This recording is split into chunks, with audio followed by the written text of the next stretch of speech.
Hi, welcome back to my channel. This is Everglades Carlos, and this is a different video than what I usually post. I like posting videos about big fish, but today I'm posting about just an excellent day that I had. I caught 67 bass, and I caught 8 bass in a row in this little spot here. It's fun when you find a spot where the bass are schooling and they just hit it, that top water lure, cast after cast.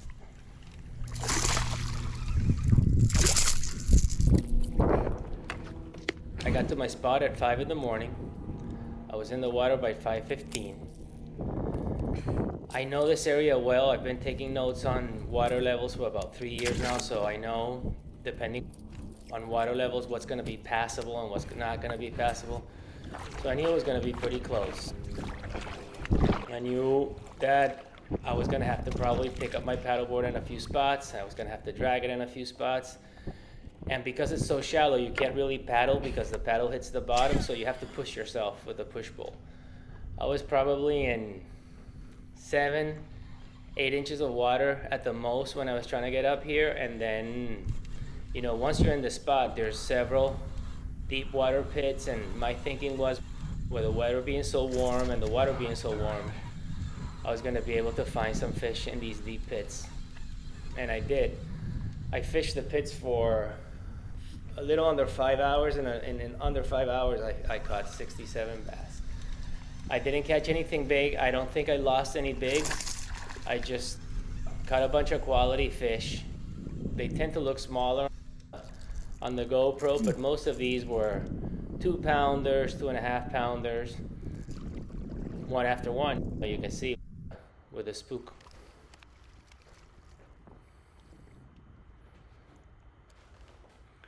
This particular spook, or walking bait I should say, is really fire. It's made by Mega Bass, and what I like about it and what makes a difference from the original spook is that it doesn't glide as it walks, it bobs. It leaves a little bubble trail, it bounces around, and I think that makes the fish crazy. They just, when they see that, they just want to eat it. You can see it was just cast after cast. I mean, sometimes the thing would hit the water, and as soon as it hit the water, a fish would eat it.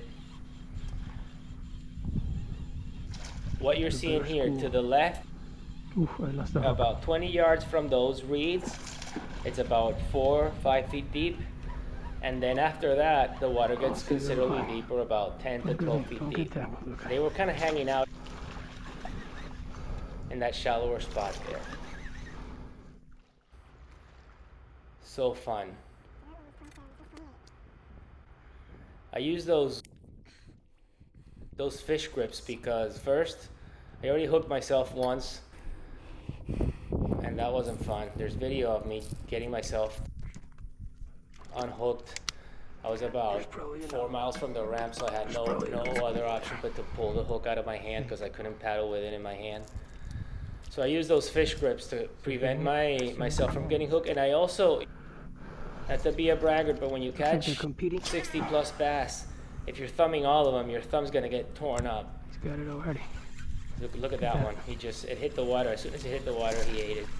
You know there's competition in there when you're eating it like that. There's a bunch of bass, and they're competing for forage. When you find a situation like that, you just gotta slow down.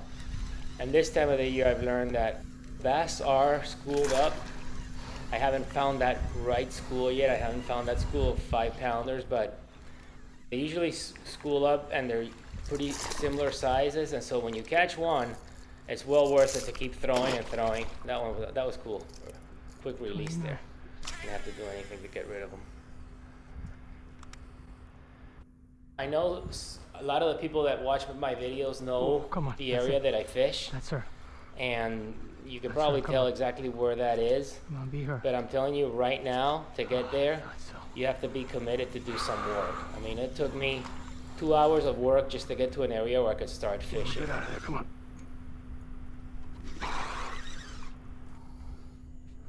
Well, this is probably the smallest fish come off. I caught in there, but as I was reeling it in, I was thinking, man, do I have the camera on?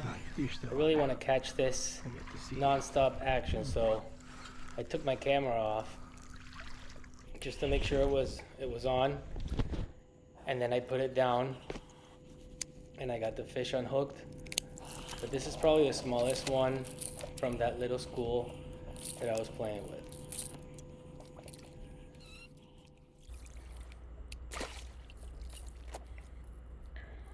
I speed up all this stuff. Not fun watching somebody get rid of all that junk on their line. Camera back in my head. And let's cast again. See what's in there. Let's see. There gotta be another one. So I was using a 6'3" medium heavy rod. It's by Fitzgerald. They call it their finesse top water rod. It's one of my favorite rods for throwing top water. Super comfortable. It's short for twitching the bait so it doesn't hit the water. Ooh, what a good take. This fish, this was funny because this fish actually came with some jewelry. You can see that whopper plopper hanging from my line there, so I guess somebody had been fishing in here some time ago, and I got a free lure out of that deal. One fish and one free whopper plopper. Not bad. I like throwing the 130 size. I think this is the 90, smaller. One thing I've learned, if you want to catch big fish, you gotta throw big lures. And every now and then a big fish will hit something small. But the guys who consistently catch big fish are throwing big lures. You might not get as many bites, but at the end of the day, you know, I'll trade a big good 6 pound, 7 pound fish for 50 little ones, 100%. Way more exciting to catch those big fish when you see that big head roll out of the water and this big belly flopping on top of the water. I love that. That's what I live for. This is fun, and I enjoy this. I enjoy getting the bites, but I like it when I catch them big. That's what I'm looking for.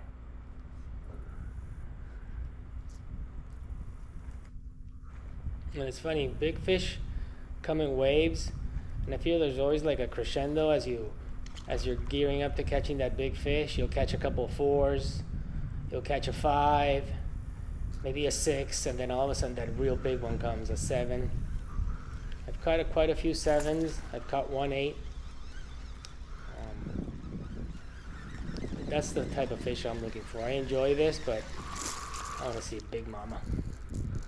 And so that's why, after throwing that spook for a while and catching a bunch of little ones, I figure I throw the frog, because the frog is always going to attract a better sized fish. Now when I threw the frog, I think I'm going to use the spook one more time, and there's one more fish there with this spook.